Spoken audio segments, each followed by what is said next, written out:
नमस्कार। हमारे चैनल में आपका स्वागत है। मैं हूं रामचंद्र मौर्य।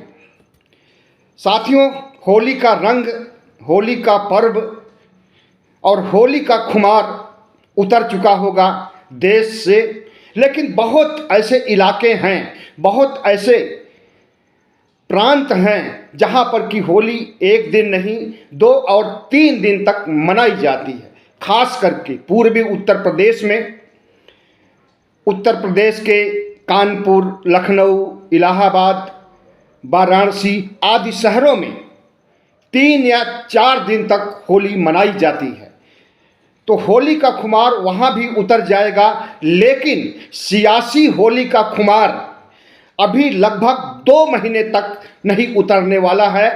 4 जून के बाद सियासी होली का खुमार उतरेगा और वह वही 4 जून होगा जिस दिन लोकसभा चुनाव 2024 की मतगणना की जाएगी और कोई प्रधानमंत्री जाएगा तो कोई दूसरा प्रधानमंत्री, या यूं कहें कि 16वां प्रधानमंत्री आएगा। साथियों, भारतीय जनता पार्टी ने जिस तरह से प्रोपोगंडा कर रखा है पूरी मीडिया में, गोदी मीडिया में, सोशल मीडिया में, यूट्यूब चैनलों पर और तमाम मीडिया के प्लेटफार्म पर, आईटी सेल में, कि 400 पार एनडीए और 370 पार भारतीय जनता पार्टी, लेकिन यह सब एक मनोवैज्ञानिक दबाव डालने के लिए जनता के ऊपर किया जा रहा है। भारतीय जनता पार्टी को पता है कि उसकी वस्तु स्थिति क्या है, उसे कितने वोट मिलने वाले हैं, उसे कितनी सीटें मिलने वाली हैं। जितनी भी बड़ी पार्टियां हैं ये समय समय पर अपने अंदरूनी सर्वे कराती रहती है। भारतीय जनता पार्टी तो हर महीने चुनाव नहीं होने को होते हैं तब भी उसका सर्वे चलता रहता है और आरएसएस और भारतीय जनता पार्टी के अंदरूनी सर्वे से पता चल चुका है भारतीय जनता पार्टी के नेताओं को, आरएसएस के प्रचारकों को, आरएसएस के पदाधिकारियों को, कि इस बार 2024 में 200 सीटों से ज़्यादा नहीं आ रही है और इसी को छिपाने के लिए और मनोवैज्ञानिक दबाव डालने के लिए 400 पार और 370 पार की बात कही जा रही है। आपको पता ही है कि भारतीय जनता पार्टी नैरेटिव फैलाने, झूठ गढ़ने, जुमले सुनाने और गारंटियों की गारंटी, और आजकल तो नरेंद्र मोदी जी ने सभी गारंटी देने वाले केजरीवाल, कांग्रेस और तमाम पार्टियों को पीछे छोड़ दिया है और मोदी की गारंटी लॉन्च किया है। लेकिन क्या मोदी की गारंटी काम आएगी, यह तो समय बताएगा, 4 जून बताएगा। लेकिन इस देश की जनता पूछ रही है कि प्रधानमंत्री नरेंद्र मोदी जी, आपने 2014 से 2019 तक सैकड़ों गारंटियां दी हैं, उन गारंटियों का क्या होगा जिसे आप पूरी नहीं कर सके। बेरोजगार पूछ रहे हैं कि प्रधानमंत्री नरेंद्र मोदी जी, आपने 2 करोड़ नौकरियां हर साल देने का वादा किया था, गारंटी दिया था।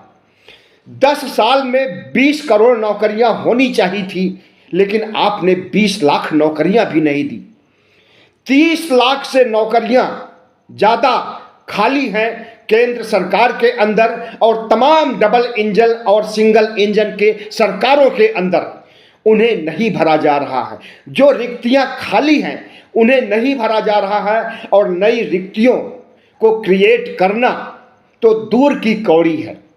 प्रधानमंत्री नरेंद्र मोदी जी, निजी क्षेत्र में आरक्षण की बात आपने कही थी कि हमारी सरकार बनेगी तो हम ओबीसी, एससी, एसटी को निजी क्षेत्र में भी आरक्षण दिलाएंगे, लेकिन किसी एक को दिलाया हो निजी क्षेत्र में नौकरियां तो आप प्लीज उसका नाम बता दीजिए। प्रधानमंत्री नरेंद्र मोदी जी, आपने जितने झूठ बोले हैं, इस देश के 140 करोड़ लोगों को बेवकूफ़ बनाया है और उसी बेवकूफ़ बनाने के क्रम में आपने चुनाव जीता है 2014-2019 का, और तमाम राज्यों में आपने डबल इंजन की सरकारें बनाई हैं। लेकिन जो जुमले और जो झूठ या जो गारंटियां आपने दिया था, उसमें से अगर एक भी सही हुई हो तो आप बताइए इस देश को, यह देश आपसे पूछ रहा है। राहुल गांधी जरूर गारंटियों की बात कर रहे हैं, और ऐसे नहीं बल्कि आंकड़ों के तहत समझा करके बता रहे हैं कि इस देश के युवाओं को, इस देश के महिलाओं को, इस देश के किसानों को कैसे गारंटी दे करके उन्हें उनके जीवन स्तर को सुधारा जा सकता है, कैसे ओबीसी एससी एसटी को राष्ट्र की मुख्य धारा में लाया जा सकता है। प्रधानमंत्री नरेंद्र मोदी जी, आप तो इतने डरे हुए हैं कि ओबीसी की जनगणना की बात दूर, सामान्य जनगणना जो हर 11वें साल होती है, आपके राज्य में तो वो जनगणना भी नहीं हुई। क्योंकि वो जनगणना अगर हो जाती, 2021 में जनगणना शुरू होती, तो अब तक नई जनगणना के आंकड़े भी आ गए होते। लेकिन आपने वो जनगणना भी नहीं किया, क्योंकि अगर आप जनगणना कराते तो सबसे पहले उसमें ओबीसी की जनगणना की बात रखी जाती, मांग की जाती, और उस मांग को आप पूरा करने की इच्छा शक्ति ही नहीं रखते हैं। नंबर 2 कारण, गरीबों की असली संख्या का पता चल जाता। जिस तरह से आपने झूठ का पहाड़ खड़ा कर रखा है कि 24 करोड़ से ज़्यादा गरीबों को गरीबी रेखा के बाहर ला करके उन्हें अमीरी रेखा के नीचे डाला गया है, इस झूठ का भी पर्दाफाश हो जाता 2021 की जनगणना हुई होती तो। आपने जनगणना इसलिए भी नहीं कराई है कि इस देश में बेरोजगारों की संख्या बढ़ी है, आर्थिक बदहाली बढ़ी है, इस देश से खुशहाली घटी है। 2014 और उसके पहले जो खुशहाली इस देश में थी, वह खुशहाली आज नहीं है। वर्ल्ड फोरम के आंकड़े चीख चीख करके कह रहे हैं। अभी 2-3 दिन पहले आंकड़े आते हैं कि भारत में खुशहाली आसपास के छोटे देशों से भी ज़्यादा कम हो गई है। 146 देशों में हमारा देश 124वें नंबर पर है खुशहाली के मामले में। पाकिस्तान, बांग्लादेश, नेपाल, श्रीलंका से भी ज़्यादा बदतर स्थिति है खुशहाली के मामले में भारत देश की। तो आपने अपनी गलत नीतियों की वजह से, अपने कुशासन की वजह से, अपने झूठ फरेब और जुमलों की वजह से इस देश से गरीबी गायब करने चले थे। लेकिन गरीबी तो नहीं गायब हुई, बल्कि अमीर लोग ज़्यादा अमीर हो गए हैं। इस देश से खुशहाली गायब होने का एक कारण और है। आपने जो झूठ का पहाड़ खड़ा किया है कि 25 करोड़ से ज़्यादा गरीबों को अमीर बनाया गया है, सरासर झूठ है। क्योंकि अभी भी 80 करोड़ लोगों को 5 किलो राशन पर जिंदा रखना पड़ रहा है, और वो 5 किलो राशन आपको देना पड़ रहा है। अगर 25 करोड़ लोग गरीबी रेखा से बाहर आ गए होते तो 80 करोड़ इनकी संख्या नहीं होती, इन गरीबों की, जिन्हें की जिंदगी जीने के लिए 5 किलो राशन जिनके परिवारों को मुहैया कराया जा रहा है। प्रधानमंत्री नरेंद्र मोदी जी, आपने जिस तरह से सीबीआई, ईडी, आईटी का प्रयोग किया है, इन्हें ब्रह्मास्त्र के रूप में इस्तेमाल किया है, भारतीय जनता पार्टी को मजबूत करने और विपक्ष को खत्म करने के लिए सीबीआई, ईडी, आईटी का इस्तेमाल किया है। यह असंवैधानिक तो है ही, सुप्रीम कोर्ट की नज़रों में भी गलत है, और इस देश के बुद्धिजीवियों और पढ़े लिखे लोगों की नज़रों में भी गलत है। लेकिन अब इस बात को इस देश की आम जनता भी समझ गई है कि आप विपक्ष को क्यों खत्म करना चाहते हैं, आप संविधान को क्यों खत्म करना चाहते हैं, आप लोकतंत्र को क्यों खत्म करना चाहते हैं। जिस दिन आपने नई संसद भवन में सिंगोल की पूजा किया था और उसके सामने साष्टांग पड़ गए थे, पूरे संसद भवन में सिंगोल को लेकर के सिंगोल का की परिक्रमा किए थे, संसद भवन की परिक्रमा किए थे और उसके सामने साष्टांग लेट करके नाक रगड़ रहे थे, जैसे कि 22 जनवरी को नाक रगड़े थे रामलला के सामने जमीन पर लेट करके। तो उस सिंगोल से यह पता चल गया है कि वो सिंगोल राजतंत्र का प्रतीक होता है। जब एक राजा अपने बेटे या अपने उत्तराधिकारी को राजपाट सौंपता है राजतंत्र में, तब सिंगोल भेंट करता है और उस सिंगोल को सम्मान देने का मतलब आप राजतंत्र को सम्मान दे रहे हैं। आप संविधान के राज को खत्म करना चाहते हैं, आप लोकतंत्र को खत्म करना चाहते हैं, लोकतंत्र की जगह राजतंत्र स्थापित करना चाहते हैं और संविधान की जगह मनु का संविधान मनुस्मृति लागू करना चाहते हैं। आपके छल छंद और आपके मंसूबे को इस देश की जनता ने समझ लिया है। 97 करोड़ मतदाताओं को आपके चाल चरित्र चेहरे का पता चल चुका है। प्रधानमंत्री नरेंद्र मोदी जी, जिस तरह से आप बेरोजगारों को रोजगार नहीं दे सके, किसानों को एमएसपी की गारंटी नहीं दे सके, चले थे आप किसानों की आमदनी दोगुनी करने के लिए। यह बात आज की नहीं है, 6 साल पहले आपने कहा था कि किसानों की आय दोगुनी कर देंगे 2022 तक। 2022 बीत गया, 23 बीत गया, 24 चल रहा है। किसानों की आय दोगुनी होने के बजाय उनकी आय घट गई और किसानों की आत्महत्या भी बढ़ गई। आपने मना कर दिया है कि गोदी मीडिया पर, अखबारों में, सोशल मीडिया में किसानों की हत्या की खबर कतई न दिखाई जाए। इसलिए आपको लगता है कि किसानों की आय बढ़ गई है और किसान आत्महत्या नहीं कर रहा है, बल्कि किसान 2014 से भी ज़्यादा बदनसीब हो गया है। किसानों की हालत 2014 से के पहले से ज़्यादा खराब हो गई है और इसके लिए किसानों ने लंबी लड़ाई भी लड़ी है आपसे। 13 महीनों तक 3 काले कानूनों को वापस लेने के लिए किसानों ने संघर्ष किया, धरना किया, प्रदर्शन किया, आंदोलन किया।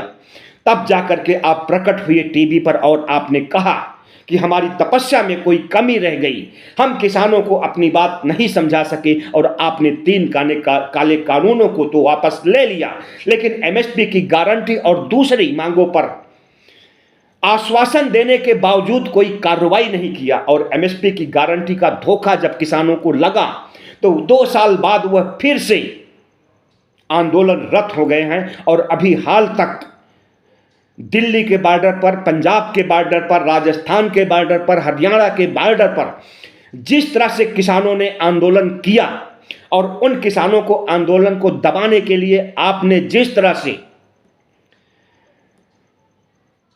कील गड़वाया और दीवारें सीमेंट की उठाई, बैरिकेड लगवाए, वह किसी से छुपा नहीं है। कई किसानों की हत्या भी हुई है और जिस तरह से आपने आसमान से गोले बारूद की बारिश कराई वह भी सबको पता है। तो प्रधानमंत्री नरेंद्र मोदी जी, एमएसपी की गारंटी आप नहीं दे सके, आय दोगुनी नहीं कर सके और अब किसानों ने प्रतिज्ञा किया है, बेरोजगारों ने प्रतिज्ञा किया है कि इंडिया गठबंधन का प्रचार, इंडिया गठबंधन तो करेगा ही, घर घर जाकर के इंडिया गठबंधन की गारंटियों की बात किसान और बेरोजगार पहुंचाएंगे, गांव तक, कस्बों तक, शहरों तक, गली कूचे चौपालों तक, खेतों तक इंडिया का प्रचार कर रहे हैं। राष्ट्रीय स्तर पर किसान और बेरोजगार भी। इंडिया गठबंधन उतना मुस्तैदी से प्रचार नहीं कर पा रहा है, लेकिन उसका प्रचार इस देश के युवा और किसान कर रहे हैं। तो जाहिर है कि आप कितना भी गोदी मीडिया के द्वारा दम लगा लीजिए, झूठी खबरें प्रकाशित प्रसारित करवाइए, कितना भी आईटी सेल को कहिए ट्रोल करे वो सुप्रीम कोर्ट के चीफ जस्टिस ऑफ इंडिया को, इंडिया गठबंधन के नेताओं को, और कितना भी आप इंडिया गठबंधन को खत्म करने विपक्ष को खत्म करने की सुपारी दे दीजिए सीबीआई, ईडी, आईटी को, लेकिन इंडिया गठबंधन खत्म होने वाला नहीं है, विपक्ष खत्म होने वाला नहीं है और आपके मंसूबे कामयाब होने वाले नहीं हैं। धार्मिक मुद्दा भी आपका काम नहीं आया। राम मंदिर का निर्माण आपने करवाया, हालांकि ट्रस्ट ने करवाया और वो ट्रस्ट सुप्रीम कोर्ट के आदेश से बनाया गया था, लेकिन उसका श्रेय आप लेते हैं कि आपने राम मंदिर का निर्माण करवाया। और जिस तरह से आधे अधूरे मंदिर की प्राण प्रतिष्ठा किया, उद्घाटन कार्य किया, उससे न केवल हिंदू समुदाय के लोग आहत हैं, बल्कि साधु संत और शंकराचार्य तक आक्रोशित हैं।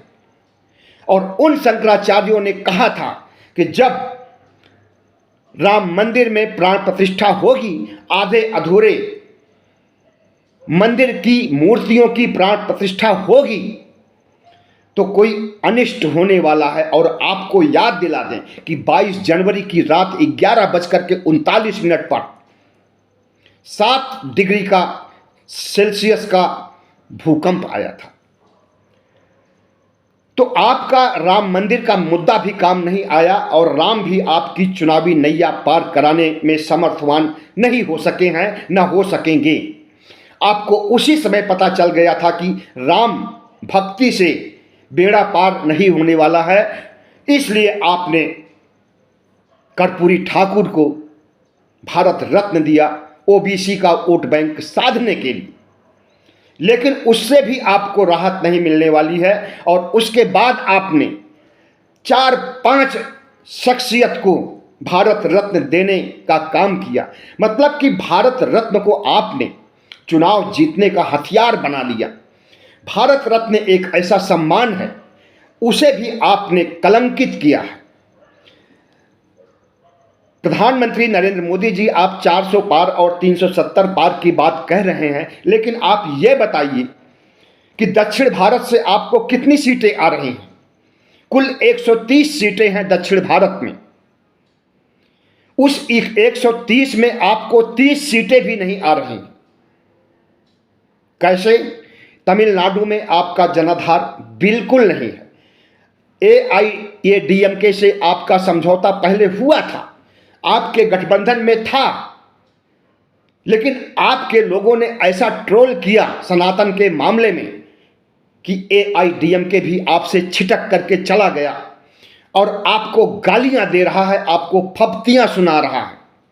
और सनातन धर्म को जिस तरह से महिमा मंडन करने के लिए आपने भगवा ब्रिगेड को छोड़ दिया था, IT सेल को छोड़ दिया था, छुट भैये नेताओं और RSS के प्रचारकों को सनातन धर्म के बारे में बोलने के लिए, सनातन धर्म को महिमा मंडित करने के लिए जिस तरह से आगे बढ़ा दिया था, यही वजह है कि AIADMK आपका साथ छोड़ करके चला गया और आप तमिलनाडु में अनाथ हो गए।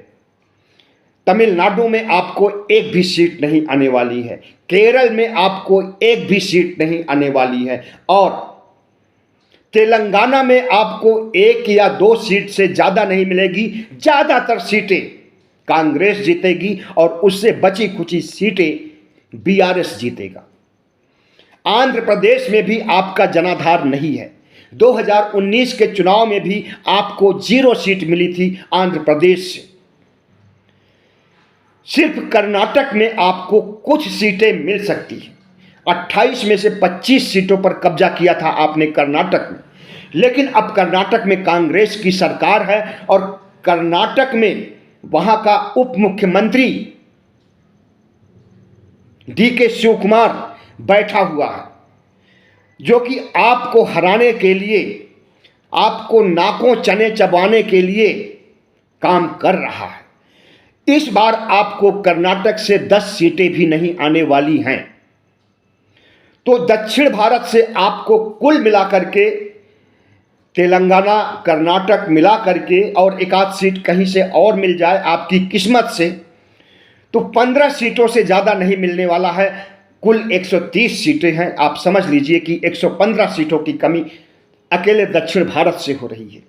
नॉर्थ ईस्ट में 25 सीटें हैं, उसमें असम की करीब 14 सीटें हैं, जिसमें 5 पर अभी कांग्रेस है और 10 पर भारतीय जनता पार्टी है। लेकिन जिस तरह से आपने मणिपुर का कलंक आयोजित किया है, आपके डबल इंजन सरकार ने मणिपुर में जिस तरह से महिलाओं को निर्वस्त्र करके टहलाया है, उनके गुप्तांगों में हाथ डाला गया है, उंगलियां फेरी गई हैं, बलात्कार करके उनकी हत्या कर दी गई है, उसे यह देश भूला नहीं है।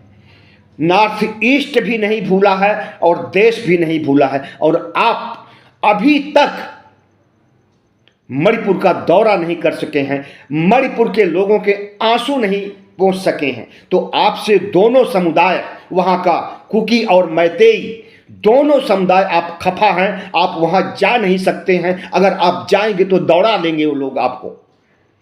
इसीलिए भारतीय जनता पार्टी इस बार मणिपुर से कोई प्रत्याशी नहीं उतार रही है। मणिपुर ही नहीं, मणिपुर के आसपास के राज्यों से भी भारतीय जनता पार्टी अपने कैंडिडेट नहीं खड़ा कर रही है।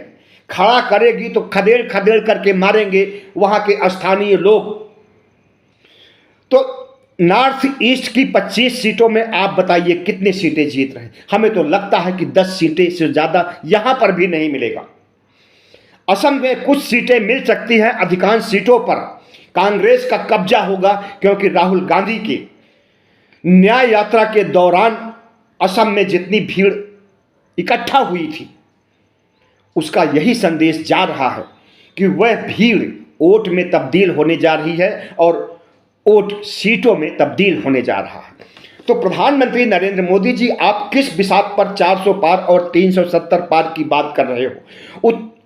उत्तर प्रदेश, मध्य प्रदेश, राजस्थान, छत्तीसगढ़, उत्तर भारत का काऊ बेल्ट का मतलब दुधारू गाय की तरह दूध देने वाला प्रदेश, इस काऊ बेल्ट में आप मैक्सिमम सीट पा चुके हैं, 100% सीट पा चुके हैं।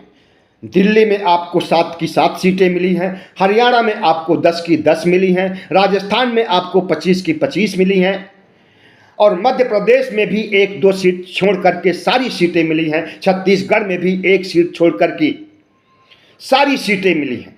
तो अब कौन सी संभावना आपके लिए बच रही है? क्या मैक्सिमम भी पार कर जाएंगे आप?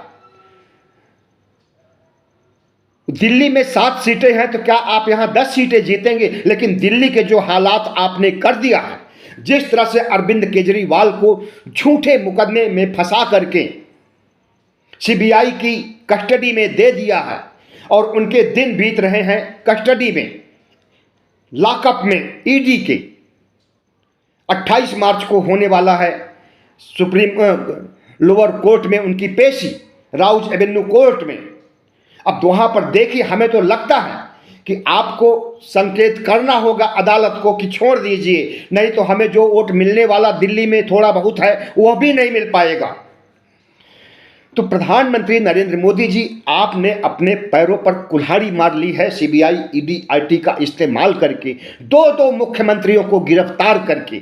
झारखंड में आपको एक भी सीट नहीं मिलने वाली है। दिल्ली की जनता चीख चीख करके चिल्ला रही है और कह रही है कि इस बार नरेंद्र मोदी को एक भी सीट नहीं मिलेगी। जिस तरह से भावनात्मक अपील सुनीता केजरीवाल ने किया है, जिस तरह से भावनात्मक अपील केजरीवाल ने किया है और जिस तरह से 31 मार्च को इंडिया गठबंधन और आम आदमी पार्टी की साझा रैली दिल्ली में होने जा रही है, आप देख लीजिएगा कि उस दिन आपकी कैसी स्थिति होती है और रात में नींद आएगी या नहीं आएगी, यह तो समय बताएगा। लेकिन इतना जान लीजिए प्रधानमंत्री नरेंद्र मोदी जी कि आपने अरविंद केजरीवाल को हिरासत में लेकर के बहुत बड़ी गलती की है और इसका खामियाजा आपको भुगतना ही पड़ेगा। तो प्रधानमंत्री जी, आप 4 जून की तैयारी कीजिए, शपथ ग्रहण करने की नहीं, झोला उठाने की। और झोला उठा करके आप कहां जाइएगा यह भी बता दीजिए। अडानी के घर जाइएगा, अंबानी के घर जाइएगा या किसी अन्य कारपोरेट के घर जाइएगा या फिर सीधे मार्गदर्शक मंडल में जाइएगा। जहां भी जाइएगा जिस तरह से आपने सीबीआई, ईडी, आईटी का बेजा इस्तेमाल किया है, आपके पीछे सीबीआई, ईडी, आईटी भी जाएगी। आपके झोले में क्या है, तलाशी ली जाएगी। पीएम केयर फंड का पैसा आप कहां गायब कर दिए या कहां गायब करने वाले हैं, उसका हिसाब नहीं दे रहे हैं इस देश की जनता को। आपने जितना बड़ा घोटाला किया है, चुनावी फंड घोटाला, पूरे देश ने इस पर, पूरी दुनिया ने इस पर आपको कटघरे में खड़ा किया है। प्रधानमंत्री नरेंद्र मोदी जी, आपका अहंकार चंद दिनों के लिए है। 4 जून को आप जाएंगे और इंडिया गठबंधन से एक ऐसा शख्स आने वाला है जो इस देश को चलाएगा, और वह शख्स होगा, दलित होगा, बुद्धिस्ट होगा, अंबेडकरवादी होगा। मल्लिकार्जुन खड़गे 16वें प्रधानमंत्री होंगे, और आपको झोला उठा करके जब जाने लगोगे तो उसकी तलाशी ली जाएगी। और आपने जिस तरह से विपक्ष को खत्म करने के लिए सीबीआई, ईडी, आईटी का इस्तेमाल किया है, उसी तरह से मल्लिकार्जुन खड़गे को भी चाहिए कि भारतीय जनता पार्टी को भारत मुक्त करने के लिए सीबीआई, ईडी, आईटी का प्रयोग करें। बहुत बहुत धन्यवाद। हमारे चैनल को सब्सक्राइब कीजिएगा, लाइक कीजिएगा और शेयर कीजिएगा।